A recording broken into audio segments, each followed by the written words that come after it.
ठीक होने का क्या मतलब है? हम सबमिट कर दें, हम कश्मीर से दस्तबरदार हो जाएं, हम हिंदुस्तानी मुसलमानों के दुख और सुख में शरीक ना हों।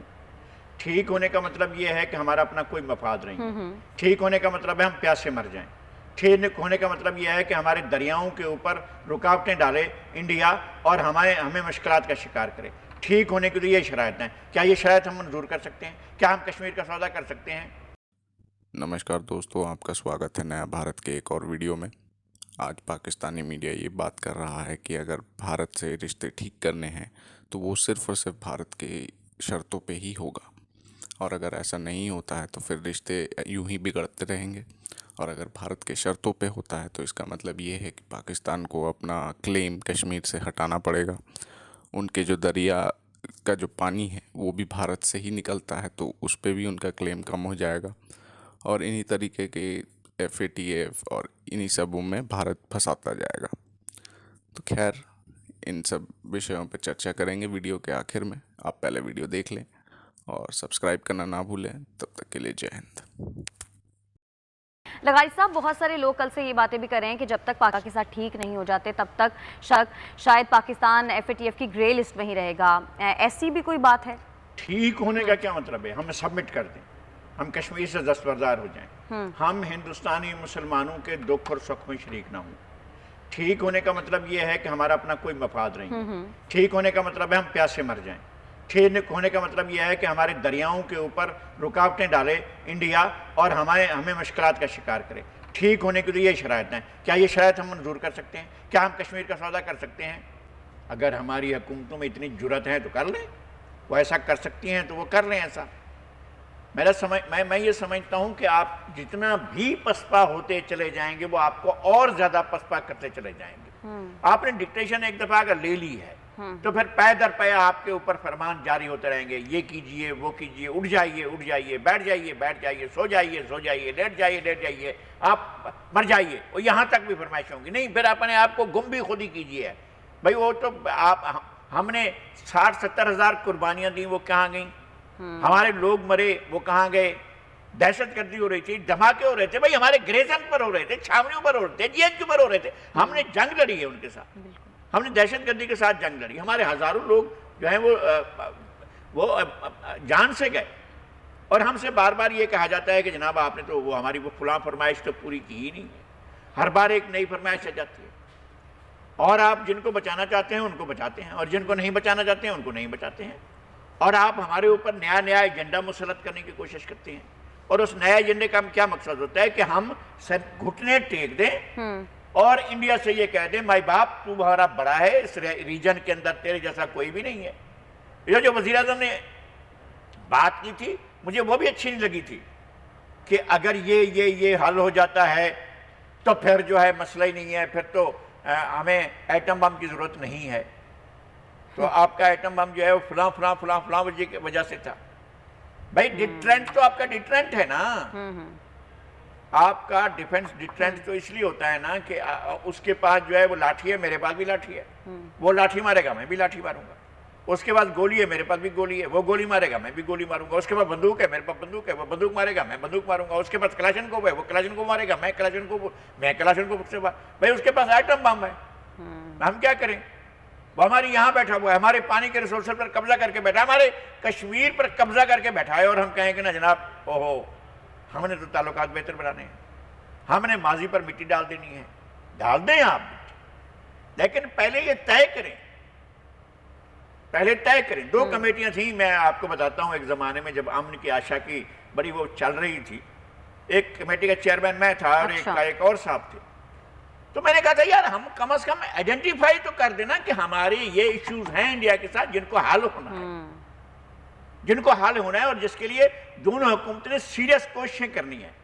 हमारे ये इश्यूज हैं। हम इशू के बारे में, पानी का मसला है, हम इसको हल करना चाहते हैं। कश्मीर का मसला है, हम इसको हल करना चाहते हैं। सरकरी का मसला, हम इसको हल करना चाहते हैं। सियाचिन का मसला, हम इसको हल करना चाहते हैं। और अमेरिका उसके इंडिया के थ्रेट का मसला, हम उसको हल करना चाहते हैं। भाई कम से कम हमारे एजेंडे पर ये चीजें हों तो फिर हम पेश रफ। भाई इंडिया ये बात माने कि कश्मीर एक मुतनाज़ा मसला है, पानी का मसला एग्जिस्ट करता है, सियाचिन का मसला एग्जिस्ट करता है, हमारा सरक्रीक का मसला एग्जिस्ट करता है, ठीक है, आप इसको माने और हम अपने बातचीत के जरिए इसको तय करेंगे, आए चलें फिर अपने ताल्लुकात को बेहतर बनाने की कोशिश करते हैं। बिल्कुल। लेकिन वो बात सुनने को तैयार नहीं और हम कहेंगे नहीं हम उनके साथ ताल्लुकात अच्छे करने तो नहीं कर सकते, नहीं कर, चाहे वो इंडिया कहे चाहे वो अमेरिका कहे, कोई भी कहे। अच्छा, लेकिन अब पाकिस्तान के पास ऑप्शंस क्या हैं? पाकिस्तान को क्या करना चाहिए? क्या अपना एक वाज़ेह मौक़िफ़ रखना चाहिए FATF के सामने और पाकिस्तान को इस पर एहतजाज करना चाहिए? पाकिस्तान को दूर रहना चाहिए उन फरमाइशों से जो उनसे की जाती हैं। सबसे बड़ी गलती थी, मैं उस वक्त की समझता हूँ, क्या चीज़ हुई थी पाकिस्तान, क्या गलती थी। बाद में ये जाहिर हो गया था ना कि कोई एक भी बंदा जिसने ट्विंस टावर को उड़ाया, जिसने उस पर हमला किया, अमरीकी अहम वो जो है पेंटागन पर हमला किया, या जिसने जहाँ भाई अटैक किया, उनमें एक भी पाकिस्तानी नहीं था। तो खौफ लेकर हम बैठे हुए, हमारे प्रेसिडेंट को फोन होता है दोस्त हो दुश्मन हो, हम तो दोस्त हैं। उनने कहा दोस्त हो तो फिर ये करना पड़ेगा, ये करना पड़ेगा, ये करना पड़ेगा, ये करना पड़ेगा, ये करना पड़ेगा। सिर्फ एक चीज़ शामिल नहीं थी कि खुदकुशी करनी पड़ेगी, बाकी सारी चीज़ें उन्होंने शामिल कर दी। और हमने जो है किसी को बुलाया नहीं, किसी से मशवरा नहीं किया। भाई रात को 2 बजे फ़ोन कर रहे हो, मैं कम से कम किसी दोस्त से तो मशवरा कर लूँ, सर आप सुबह जवाब दे दूंगा, आपकी सुबह पर जाकर जवाब दे दूंगा, आप इंतज़ार कर लें। तो तब तक मेरे कोई दोस्त उठ जाए, मैं उनसे मशवरा तो करूँ, बात तो करूँ। नहीं वो नहीं सर आप जो कह रहे हैं हमने मान लिया, बिस्मिल्लाह हम मान लिया हमने। वो फरमाइश आ गई जनाब थप्पड़ मारो, थप्पड़ मारना शुरू कर दिया। भाई नहीं करना है ना यार। अब भी बहुत सी चीजें ऐसी होती हैं जिनको नहीं किया जाना चाहिए। आप फरमाइशें सुनने के लिए नहीं बैठे हैं। बिल्कुल। ईरान नहीं सुनता है फरमाइशें तो, चीन नहीं सुनता है फरमाइशें तो, क्यूबा उससे 80 मील दूर है ना, मियामी से। नहीं सुनी उसने फरमाइशें, उसने कहा जाओ भाई हम तुम्हारी बात नहीं सुनते। तो 60 साल हो गए हैं, पहले फिडल कास्ट्रो बैठा रहा, अब राहुल कास्ट्रो बैठा हुआ है। वो अपनी खुद मुख्तारी को छोटा सा जजीरा रियासत है मुत्तहिदा अमेरिका के मुकाबले में अपनी बका के लिए बैठा हुआ, अपनी कौमी हमीयत और कौमी गैरत और कौमी अपने सॉवरेनिटी के साथ बैठा हुआ है। बिल्कुल। तो हमें कहाँ जाना है? हम सीटों में जाएंगे, हम सेंटरों में जाएंगे, अमेरिका इत्तेहाद में जाएंगे, अमेरिका के फलां पॉलिसी में जाएंगे, फलां पॉलिसी में जाएंगे, रूस से लड़ने के लिए जाएंगे, चीन से लड़ने के लिए जाएंगे। हमारे अपने मफाद में था, हम उसको क्यों ठंडे होकर बैठे? लेकिन पाकिस्तान की पोजीशन इतनी स्ट्रांग है कि पाकिस्तान इनकार कर सके कि मैं फरमाइशें पूरी नहीं करूंगा। आप अपने दोस्तों पर भरोसा नहीं करते हैं ना। आपकी दोस्ती चीन से है, आप चीन के साथ क्यों नहीं बात को आगे बढ़ाते हैं? आपकी दोस्ती रूस से है, रूस के साथ आप मशकें करते हैं। आपकी दोस्ती ईरान से है, ईरान के साथ बैठकर आप बहुत सी चीजें कर सकते हैं। ईरान ने अपनी हद तक तो गैस पाइपलाइन बिछा दी है। बिल्कुल बिल्कुल। वो इसके लिए भी तैयार है कि आपके इलाके में भी गैस पाइपलाइन नहीं जनाब, वहां पाबंदी है, हम नहीं जाएंगे उधर, इसलिए कि वहां की फरमाइश। आप अपनी कौमी गैरत के मुताबिक फैसले तो करें। कौमी गैरत के भी लफ्ज में बहुत ही अजीब इस्तेमाल करता हूं। कौमी मफाद के मुताबिक आप फैसले तो करें अपने, तो करें। सही। फिर कौम भी आपके साथ खड़ी होगी, दुनिया भी आपके साथ खड़ी होगी। बिल्कुल सही है। अच्छा लगाई साहब, कुछ महंगाई के हवाले से बात कर लेते हैं। हुकूमत ने जो बजट पेश किया उसके बाद दूध, अंडे और आटे समेत बहुत सारी खाने पीने की ऐसी अशिया हैं जिनके ऊपर से टैक्स अब ख़त्म कर दिया गया है। वो टैक्स ख़त्म होने से आपको लगता है कि महंगाई थोड़ी सी कम हो सकती है अब आने वाले दिनों में?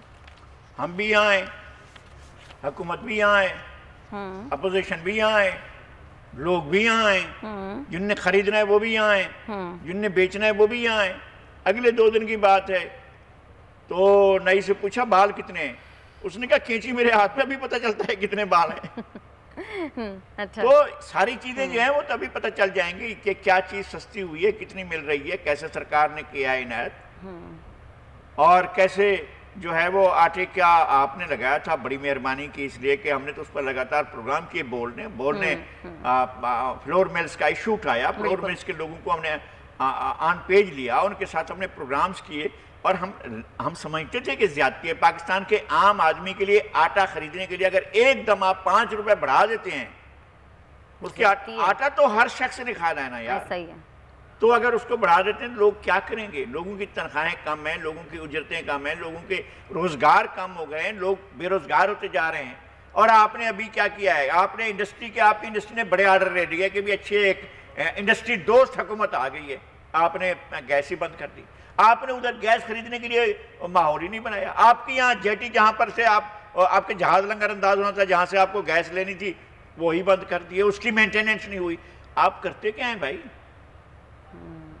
आपको पता नहीं होता है कि कौमी चीजें जो हैं उनको किस वक्त तक पूरा किया जाना चाहिए। खतरा आने से पहले जो नजर आ रहा है सामने, वो आ रहा है खतरा, और हम अक़दामात नहीं करते। और थोड़ा सा कंफ्यूज भी है। पहले जब बजट पेश किया तो 2 मिनट से ऊपर अगर कॉल जाएगी तो उसके ऊपर टैक्स लगाने की बात की, अगले दिन प्रेस कॉन्फ्रेंस में वापस ले लिया ये फैसला, और अभी कहा है कि 5 मिनट से ज्यादा कॉल होगी तो 75 पैसे टैक्स लगेगा। तो कान को हम यूं नहीं पकड़ेंगे, यूं हाथ घुमाएंगे और यहाँ जाकर पकड़ेंगे और कहेंगे कि जनाब हमने कहाँ किया है यार, आप देखें हम तो इधर लगा रहे थे हाथ, आपने एहतजाज किया, हमने वापस ले लिया, अब जरा हाथ घुमाना है और जाकर कान को पकड़ना।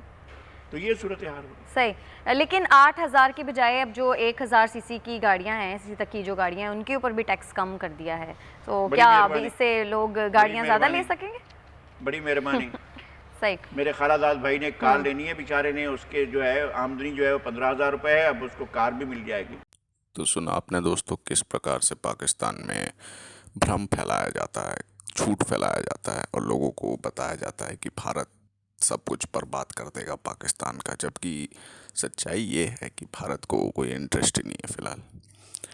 ये लोग खुद अपना प्रॉब्लम सॉल्व नहीं करेगा, ये लोग भारत को इल्ज़ाम देगा, किसी और देश को इल्ज़ाम देगा, बस यही इन लोग का चलता रहता है। खैर, ये सब देख देख के यही पता चल रहा है कि Pakistan future is not very good and let's see what happens.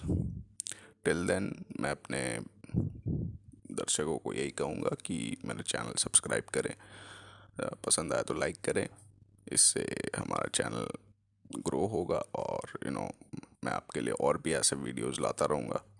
तो तब तक के लिए जय हिंद।